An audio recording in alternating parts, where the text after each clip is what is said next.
அரை கப் தண்ணி ஊற்றுறேன். டீ வந்து லோ ஃப்ளேமில் தான் வச்சுருக்கிறேன். ஒரு டேபிள் ஸ்பூன் பாலில் வந்து குங்குமப்பூ ஒரு 5 ஸ்ட்ராண்ட் போட்டு ஊற வச்சுருந்தேன். அதை அப்படியே இதில் சேர்க்குறேன்.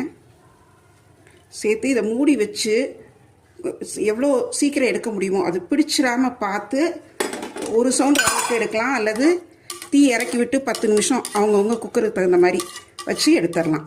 இப்போ நான் இதை குக்கரை மூடி வச்சிடறேன். மூடுறதுக்கு முன்னால் இதுக்கு தேவையான உப்பு போட்டுடலாம்.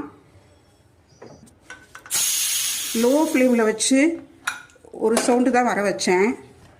ஏன்னா பால் இருக்கிறதுனால அடியில் அது பிடிச்சிடக்கூடாதுன்ட்டு. நல்லாவே வெந்துருச்சு.